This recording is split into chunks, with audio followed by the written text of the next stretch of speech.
And hello YouTube, this is Thomas Judge back once again with another video in my ongoing series Till the Fabled End, and today we are looking at book 14 of the deluxe hardcover series, the penultimate deluxe hardcover, but far from the penultimate video in this series because we're also going to be covering off all the spin-offs and tie-ins as well. So Fables Deluxe Edition 14, this is the cover, that's rose red, this is the spine, and this is the back. Once upon a time, usual blurb, and so on. On the inside, we have pull quotes, we have a Bill Willingham bio, and then we have the usual purple end pages. So overall, if you've been watching this series so far, you'll see this is an incredibly consistent design style with really virtually no fluctuations whatsoever. And the raw dust jacket, if you keep it raw on your shelf, is just the textless variant of the cover. I'm going to dive into talking about this, but when I do, just be aware, this is now your spoiler warning.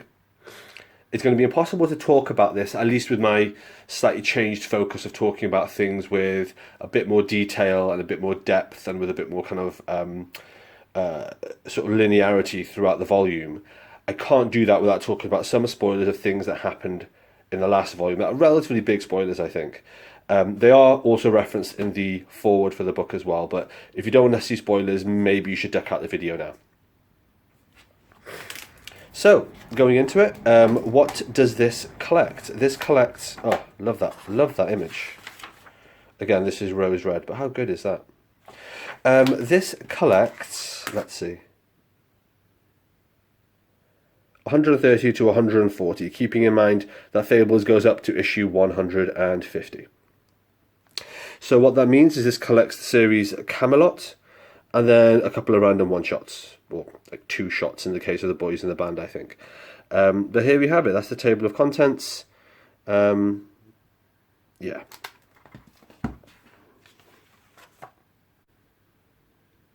So this is the introduction. This has got a fair few spoilers, not for this volume, but for the previous volumes.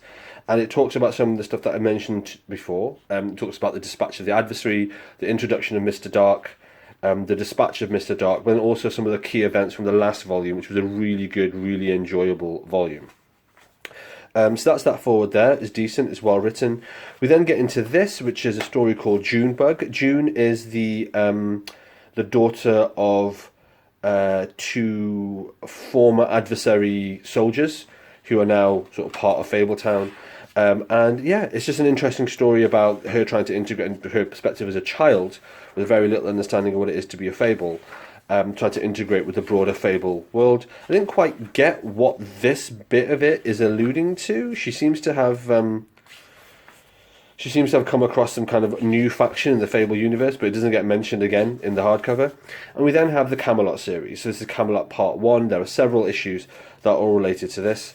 The basic main premise of this is that Rose Red is now the new King Arthur, and she's going to be forming a new Knight of the Round Table, a new Camelot, and so on and so forth. So that's one key thing.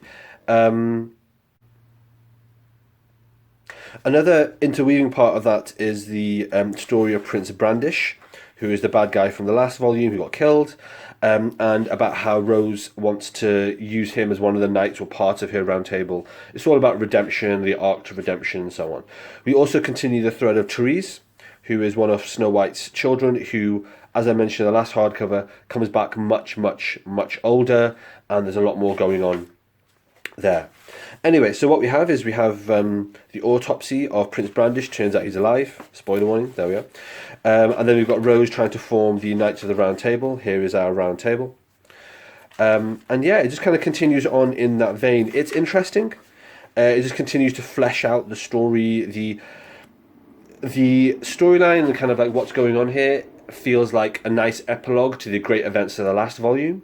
Again, now that we've got Mr. Dark out of the way, the story is way more interesting, generally speaking. That said, it's hard to see where it is going. I'm especially conscious that for something like this, as this a series that ends at issue 150, we've got 10 issues to wrap it up, and it feels like a lot of new things are starting at this point. So I don't know, I'm a little bit unsure of that.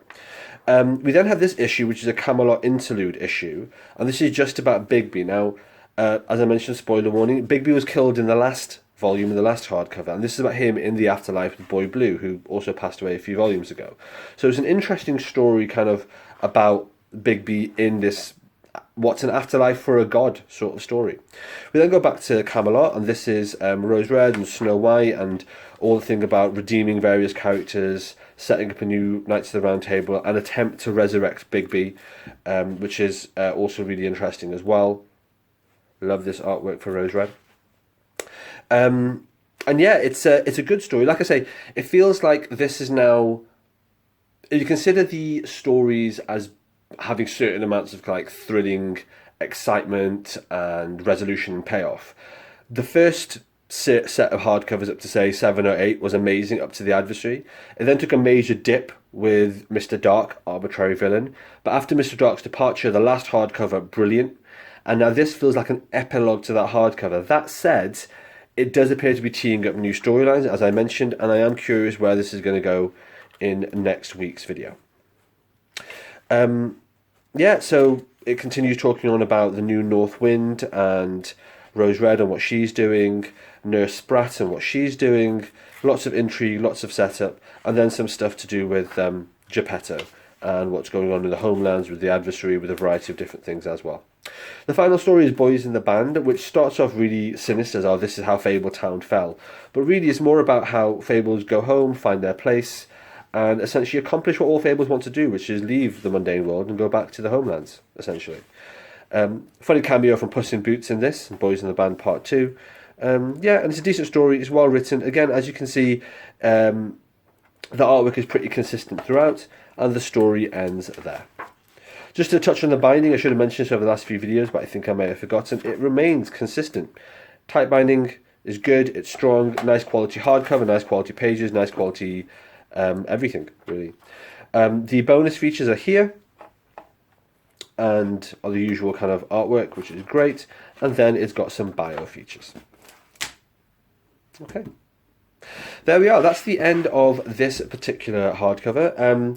Relatively straightforward. As always, if you're reading this in trade paperback, please do check out the Wikipedia article on this about the collector's editions, because the hardcover collector's editions do not sync up directly with the trade paperbacks, so you need to keep a close eye on that. Let me just wrap it up here. Yeah, I hope you're still carrying on, I hope you're still enjoying it. Homework for next time is understandably going to be volume 15, which is the last hardcover of the main Fables collections. Obviously there's a lot more to read after that, which we'll be doing together. But for next week's video, I'll see you there. And the homework, of course, Fables Deluxe Edition, final volume, volume 15. Alright, thanks for watching everybody. As always, please like, comment, subscribe. As always, please follow me on Twitter at IamThomasJudge, where I will post a daily review of whatever comics I've been reading. You can get an idea of what I'm up to on the channel. And as always, please support the channel by heading over to Amazon.com and checking out my prose novel about superheroes. It's a completely original piece of work. The first episode in it is called Arrivals, and the series as a whole is called No Gods or Kings. You can find an excerpt of that on my website, nogodsorkings.com. Until next time, everybody, stay classy.